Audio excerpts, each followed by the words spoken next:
Wayne was born as Marion Robert Morrison on May 26, 1907, at 224 South 2nd Street in Winterset, Iowa.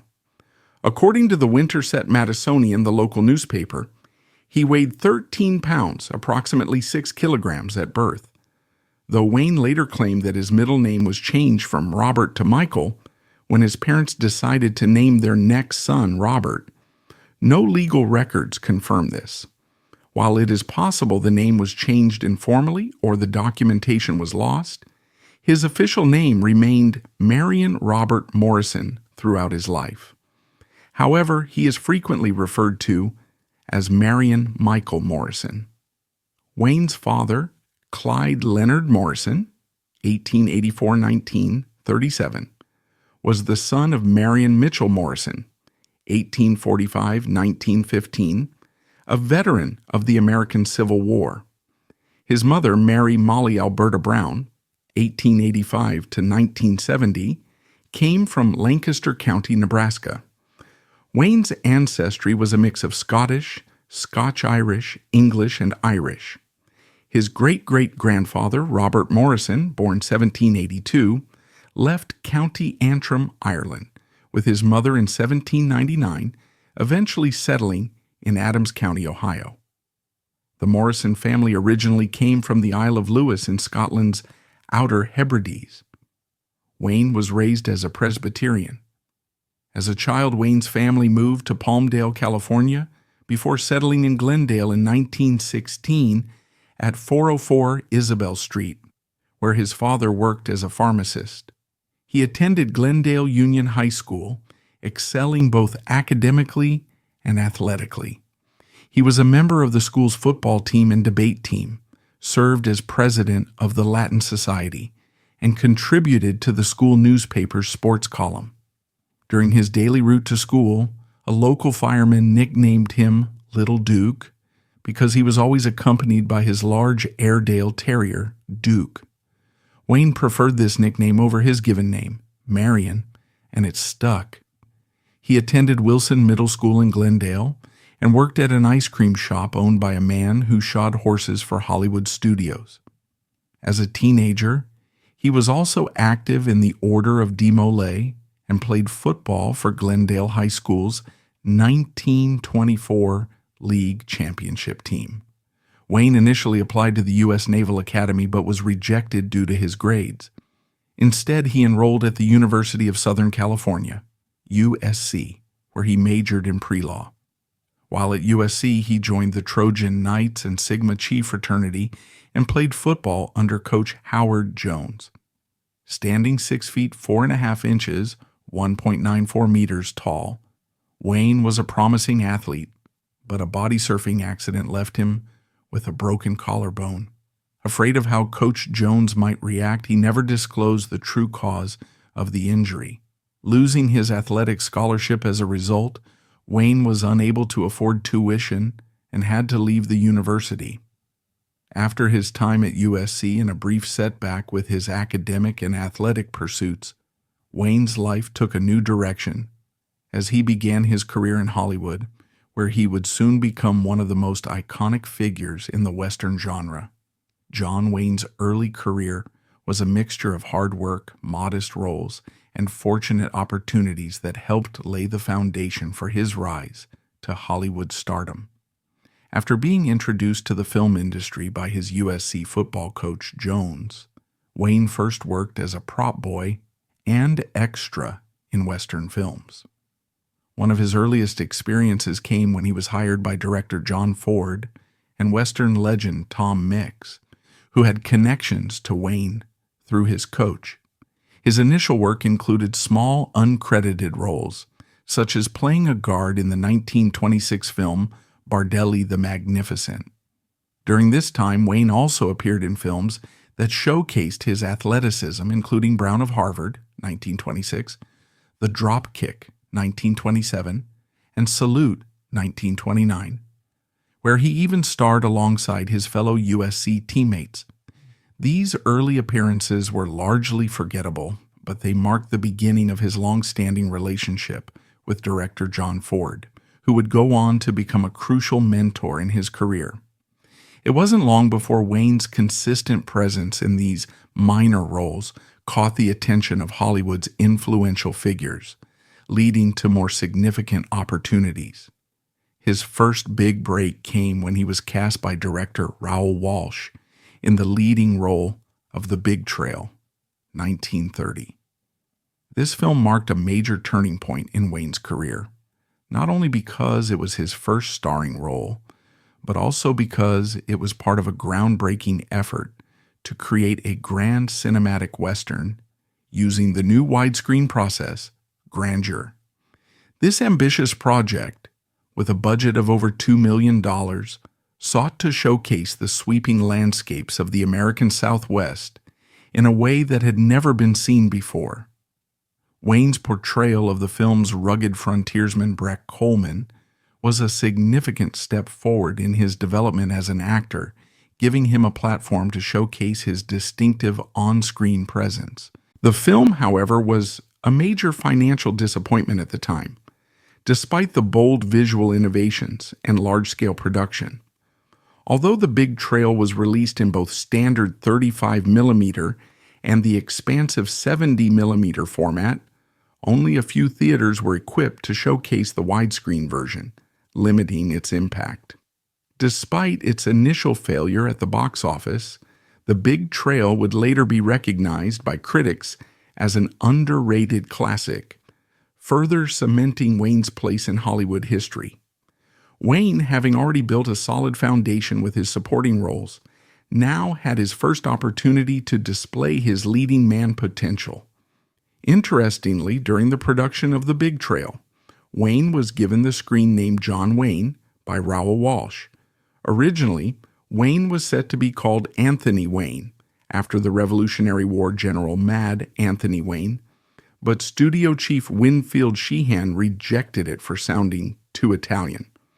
Walsh then suggested John Wayne, a name that Sheehan approved without Wayne's direct input, forever linking the actor to the iconic moniker that would become synonymous with the American Western hero. In the years following The Big Trail, John Wayne's career continued to be a series of ups and downs, with his breakthrough moments slowly building upon his earlier experiences. After the commercial failure of The Big Trail, Wayne found himself relegated to small roles in B-movies and serials. He spent much of the early 1930s working in low-budget westerns, primarily for independent studios like Monogram Pictures and Mascot Pictures. It was in these Poverty Row films that Wayne began to develop the tough, gritty persona that would become his trademark. He appeared in over 80 of these films between 1930 and 1939, earning the reputation of a dependable leading man in B-movie westerns. His role as Singin' Sandy Saunders in Riders of Destiny, 1933, marked him as one of the first singing cowboys in film, although his singing was dubbed. During this period, Wayne also worked with stuntmen like Yakima Canutt, learning the art of horseback riding, stunts, and hand-to-hand combat. This collaboration helped Wayne bring a new level of realism to his action sequences. He was credited with transforming the portrayal of Western heroes on screen by making them more rugged and less idealized. He was the first to allow the good guys to fight dirty, something that was a break from the traditional clean-cut heroes of the era. As Wayne put it, "I fought hard and I fought dirty. I fought to win," signaling a shift in how heroes were portrayed in action films. Wayne's real breakthrough came in 1939, when he was cast in Stagecoach, directed by John Ford. Despite his B-movie status and the skepticism of the film's financiers, Ford believed in Wayne's potential. Ford struggled to get major studio backing, and even after the film was made, it faced difficulties due to Wayne's previous work in low-budget films. Ford's gamble paid off, however, as Stagecoach became a huge critical and commercial success. The film's success transformed Wayne from a lesser-known actor to a major Hollywood star. His portrayal of the Ringo Kid was praised for its depth and the film itself set new standards for the Western genre. Stagecoach also solidified Wayne's association with Ford, who would become one of his most important collaborators throughout his career. Wayne's rising star coincided with America's entry into World War II, but his military service was a contentious issue. Although Wayne was initially exempt from service due to his age and family status, he repeatedly expressed a desire to enlist. He even tried to get into John Ford's military unit, but was ultimately unable to serve. During the war, he became an outspoken patriot, although many later speculated that his strong displays of patriotism were motivated by a sense of guilt for not having served. Nevertheless, he supported the war effort by traveling to U.S. military bases and hospitals in the South Pacific with the USO in 1943 and 1944. In recognition of his efforts, Wayne was awarded an OSS Certificate of Service. Wayne's post-war career saw him venture into more diverse roles. In 1941, he starred in his first color film, The Shepherd of the Hills, which introduced him to a broader audience. He also appeared in Cecil B. DeMille's Reap the Wild Wind, 1942, a Technicolor epic in which Wayne played a character with morally ambiguous traits, a departure from his usual roles as the upright hero. His versatility continued to shine through in films like Angel and the Bad Man, 1947, where he played a conflicted outlaw seeking redemption, and Wake of the Red Witch, 1948, which further explored his ability to take on more complex, layered characters. Despite his successes, Wayne's career wasn't without its challenges. In 1949, director Robert Rossen offered Wayne the lead role in All the King's Men, a political drama that later won an Oscar for Broderick Crawford. But Wayne turned it down, deeming the script un-American. While Wayne's rejection of the film is often viewed as a display of his strong conservative views, it also highlighted the complex and sometimes contradictory nature of his on-screen persona, which was often at odds with the roles offered to him. The 1950s were a defining decade for Wayne.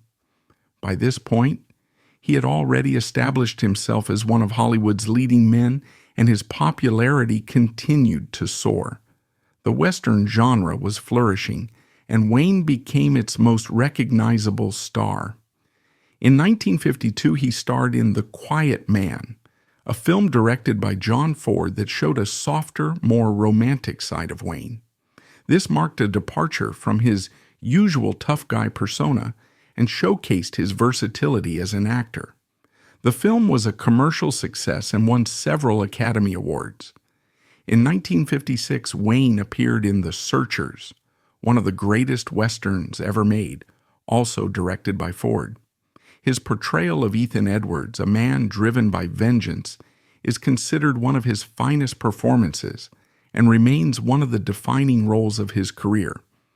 Throughout the 1960s, Wayne's career continued to thrive, though he started to branch out into different genres. In 1960, he directed and produced The Alamo, a historical epic about the famous battle, although the film didn't perform as well as expected at the box office. Despite the setback, Wayne continued to take on roles in both westerns and other genres. In 1963, he starred in Donovan's Reef, a light-hearted comedy that showed a more humorous side of Wayne, further proving his range as an actor. In 1968, Wayne took on the role of a U.S. Army colonel in The Green Berets, a pro-military film set during the Vietnam War. The film reflected his strong conservative views and support for American military involvement in foreign conflicts. By the 1970s, Wayne's health began to decline. His final major role came in The Shootist, 1976, a film that mirrored his own struggles with illness. In the movie, Wayne played an aging gunfighter facing his final days, and his performance was deeply emotional, reflecting his own fight with cancer. The film was a fitting farewell to the character that had defined his career. In his final years, Wayne's influence on the Western genre remained undeniable, and he continued to be an iconic figure in Hollywood. Wayne made his last public appearance at the Academy Awards in 1979, where he presented the Oscar for Best Picture. As Wayne's career in Hollywood flourished, his political views began to attract more attention, becoming an integral part of his public persona and shaping both his legacy and the controversies surrounding him. John Wayne's political and social views were a significant part of his public persona and have played a crucial role in shaping his legacy. Throughout his life, Wayne was an outspoken conservative Republican, known for his staunch anti-communist stances and his vocal support for traditional American values. His political views often stirred controversy, especially when viewed through the lens of changing social dynamics in the 1960s and 1970s. One of Wayne's most significant political actions was his involvement in the Motion Picture Alliance for the Preservation of American Ideals, which he co-founded in 1944. This organization was created during a time when the threat of communism loomed large in the post-World War II world. The group aimed to counter what Wayne and others perceived as left-wing influence in Hollywood and promoted American patriotism, especially during the Cold War. Wayne's support for the House Un-American Activities Committee, HUAC, which investigated suspected communist sympathizers in the entertainment industry, further cemented his role as an anti-communist crusader. He even starred in the 1952 film Big Jim McLean, where he portrayed a HUAC investigator, underscoring his personal commitment to combating communism. His involvement with the MPA and his strong anti-communist beliefs also led Wayne to play an active role in enforcing the Hollywood blacklist, which aimed to blacklist individuals in the entertainment industry who were suspected of communist affiliations. This often led to ruined careers for many actors, writers, and directors whose personal political beliefs clashed with the conservative ideology that Wayne championed. His staunch anti-communist views were so well known that Soviet leader Joseph Stalin reportedly ordered his assassination, though he was also said to be a fan of Wayne's films. In the 1960s, Wayne's political activism became even more visible. He supported Richard Nixon in the 1960 presidential election and actively campaigned for him, even addressing the 1968 Republican National Convention. He was a staunch supporter of Barry Goldwater in 1964 and worked to promote conservative causes, including the Vietnam War. Wayne produced, co-directed, and starred in The Green Berets, 1968, a film that served as a pro-Vietnam War statement and garnered both praise and criticism for its patriotic fervor. Wayne's commitment to anti-communism also led him to briefly join the John Birch Society in 1960, though he left after the organization espoused fringe views, such as their opposition to fluoridation of water supplies, which they bizarrely labeled as a communist plot. His allegiance to conservative figures like Ronald Reagan and his close ties to Richard Nixon reflected his ongoing influence in Republican circles. He even declined an offer to run for office himself, joking that the public would not take an actor seriously in the White House. However, Wayne's political views were not always aligned with mainstream conservative thought. For example, he supported the Panama Canal Treaty in the mid-1970s, which was controversial among many conservatives, including Ronald Reagan. Wayne believed that Panama had the right to control the canal, an opinion that clashed with the prevailing sentiment among his peers. This position earned him hate mail, marking one of the rare occasions in which his political views caused significant backlash. Wayne's social views, however, caused even greater controversy. In a 1971 interview with Playboy magazine, he made a number of statements that would later haunt his legacy.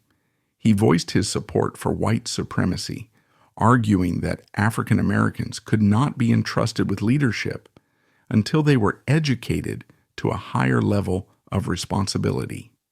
He also defended the United States' treatment of Native Americans, claiming that the country's westward expansion was justified by the need for survival. These comments were widely regarded as racist, particularly as the civil rights movement was gaining momentum in the 1960s and 1970s, demanding social and political equality for African Americans. Wayne's attitudes toward race and social justice became even more controversial when he openly criticized the civil rights movement and defended his stance on racial issues. His comments on the Vietnam War were similarly divisive, with Wayne vigorously supporting U.S. military involvement in Vietnam, reflecting his commitment to a conservative, anti-communist agenda. His strong support for Vietnam War efforts led him to dismiss the growing anti-war sentiment that was sweeping the nation, particularly among younger generations. In the same Playboy interview, Wayne expressed his distrust of social programs, including welfare, and made derogatory remarks about those who protested against the war. He seemed to resent the growing influence of liberal voices, often mocking those who he felt didn't uphold the traditional values that he believed America should champion. His words were starkly at odds with the more progressive values that were being championed in the public sphere, especially as the civil rights and anti-war movements gained traction. Despite these controversial stances, Wayne's political views were widely known and never fully diminished his status as an iconic figure in American cinema. His outspoken nature meant that his personal beliefs were inseparable from his public image.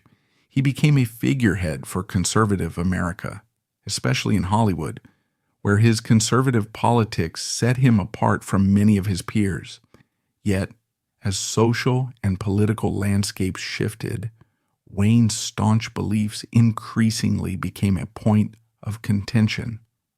The resurgence of interest in his 1971 Playboy interview in the late 2010s, including calls for the renaming of John Wayne Airport in California, demonstrates the continued impact of his controversial views. While some defend his legacy, arguing that his words were a product of their time, others feel that his views on race, war, and social justice can't be separated from the man who was once heralded as the quintessential American hero.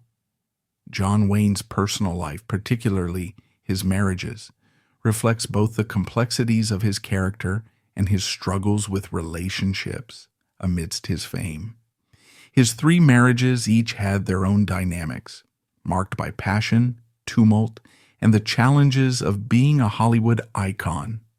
John Wayne's first wife, Josephine Alicia Sayence, was of Spanish-American descent, and they married in 1933. Together, they had 4 children: Michael Wayne, 1934, 2003; Mary Antonia Tony Wayne LaCava, 1936, 2000; Patrick Wayne, born 1939, and Melinda Wayne Munoz, 1940-2022. The couple's marriage was relatively stable for many years, though their lives were inevitably affected by Wayne's rising stardom. His career in the 1940s and 1950s took off, and with it came a demanding schedule, constant public attention, and temptations. Despite the appearance of a happy family life, rumors and Wayne's increasing distance likely took a toll on their marriage. By the late 1940s, their relationship began to unravel. They eventually divorced in 1954, with their split seen as a sign of the strain Wayne's fame had placed on his personal life. Nevertheless, they remained amicable after their divorce, and Wayne remained close to his children, who would later follow in his footsteps in the entertainment industry. Wayne's second wife, Esperanza Bauer, was a Mexican actress, and they married in 1954. Bauer, who had been in several films in the 1940s, was Wayne's partner during a turbulent time in his life. Their relationship was marked by drama, including Wayne's alleged infidelity. Bauer, a Mexican actress, married Wayne in 1954, but their relationship quickly spiraled into chaos. This period in Wayne's life was marked by personal and professional upheaval, and their marriage would prove to be one of the most volatile chapters in his personal history. Esperanza's distrust and jealousy played a central role in the deterioration of their relationship. She became convinced that Wayne was having an affair with Gail Russell, a co-star in the film Angel and the Bad Man, 1947. Although both Wayne and Russell denied the accusation, the suspicion lingered in Bauer's mind, exacerbating tensions in the marriage. Her emotional turmoil, combined with Wayne's increasing fame and the pressures of his Hollywood career, created an environment rife with conflict. In one of the most notorious incidents of their marriage after wrapping up filming for Angel and the Bad Man, Wayne returned home late one evening to find Bauer in a drunken rage. The situation escalated to a point where she allegedly attempted to shoot him as he entered the house. While the incident was diffused before any harm was done, it demonstrated the destructive volatility of their relationship. This event marked a significant turning point, with their marriage descending into even greater dysfunction. The constant accusations, volatile emotions, and distrust ultimately led to their divorce in 1954, just a few years after they had wed. This stormy marriage left a lasting emotional scar on Wayne. His reputation as a rugged, strong-willed man who could handle any challenge was shattered in the face of the domestic chaos. The public nature of their disputes also placed Wayne in an uncomfortable position, forcing him to grapple with the contrast between his on-screen image and the behind-the-scenes turmoil. Unlike his first marriage to Josephine Sáenz, which had been relatively stable despite his challenges, his time with Esperanza was fraught with accusation, scandal, and emotional instability. Wayne's third marriage to Pilar Palet was his longest and also one of the most significant chapters in his personal life. Pilar, a Peruvian actress, was an avid tennis player, and she encouraged Wayne to invest in a tennis club, which led to the creation of the John Wayne Tennis Club in Newport Beach, California, in 1973. This marriage produced 3 children: Asa Wayne, born 1956, John Ethan Wayne, born 1962, and Marisa Wayne, born 1966. Despite their strong bond and the birth of their children, the marriage was not without challenges. By 1973, Wayne and Pilar had become increasingly distant, and by the end of the 1970s they had separated, though they never officially divorced. Their relationship was affected by Wayne's grueling film schedule, public persona, and personal issues. Nonetheless, Pilar remained an important part of Wayne's life, and their children grew up in a household influenced by their father's status as a legendary actor. Wayne's relationship with Pilar remained one of the more stable periods of his personal life, though it ended in separation as he became more involved with his former secretary, Pat Stacy, whom he lived with until his death in 1979. Their relationship represented a period of relative calm for Wayne, as he sought solace and comfort outside of the public eye. Wayne's relationships were often complicated by affairs and extramarital liaisons. One of his most well-known affairs was with actress Merle Oberon, which lasted from 1938 to 1947. Despite his marriages, Wayne's affairs continued throughout his life, indicating his emotional turmoil and the difficulties he faced in managing his personal relationships while navigating Hollywood's spotlight. After his separation from Pilar in 1973, Wayne had a romantic relationship with Pat Stacy, his secretary. This relationship seemed to bring some stability in his later years, and it was with Stacy that Wayne lived during his final years.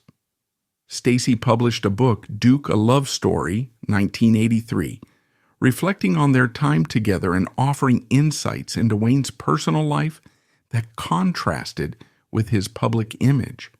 While Wayne's marriages were marked by personal turmoil, his professional relationships, particularly with director John Ford, had a lasting impact on his career, further shaping the complexities of his life both on and off the screen. John Ford and John Wayne's professional relationship, though occasionally fraught with tension, is often regarded as one of the most influential partnerships in film history. Over a span of more than 20 years, this collaboration produced a string of Western classics, including Stagecoach, The Searchers, Rio Grande, and The Man Who Shot Liberty Valance. These films became not only the defining moments of Wayne's career, but also set the standard for the Western genre, shaping its very identity. John Ford, a legendary director known for his demanding and sometimes brutal style, was no stranger to controversy when it came to working with actors. He had a reputation for being tough and meticulous, with little patience for what he saw as a lack of commitment or discipline. Ford's direction was often uncompromising, with a clear vision for the story, and his way of pushing his actors to the edge, both physically and emotionally, was frequently described as grueling. For Wayne, a relatively inexperienced actor at the time they first worked together, this created a challenging environment. Ford's intense demands, including multiple takes of a single scene and frequent changes to the script, sometimes led to moments of frustration and animosity between the two. There were even times when Wayne felt Ford's methods bordered on cruelty, particularly when Ford would publicly criticize his acting or question his abilities. However, despite these tensions, Ford's rigorous approach had a profound impact on Wayne's development as an actor. Ford's insistence on perfection and his refusal to allow Wayne to fall into the comfort of playing the same type of role over and over again pushed Wayne to become a more nuanced performer. Ford made Wayne dig deeper into his characterizations, helping him discover the emotional depth and complexity that would later define his iconic roles in films like The Searchers. Through Ford's challenges, Wayne began to move beyond the stereotypical tough guy persona and embrace a broader range of emotions and motivations for his characters. While Ford's style alienated some actors, Wayne was able to rise to the challenge, and their partnership ultimately transformed him into one of the most revered actors in Hollywood. The difficult working relationship they had, at times characterized by heated disagreements and pushback, helped Wayne hone his craft in a way few other directors could have achieved. It was through this tough love, though sometimes overbearing, that Ford shaped Wayne's understanding of his own abilities and pushed him to expand his horizons as an actor. Despite criticisms of Ford's harsh tactics, particularly in the context of his treatment of Wayne, the results of their collaborations were undeniable. Ford's no-nonsense attitude, although controversial, played a crucial role in Wayne's career trajectory.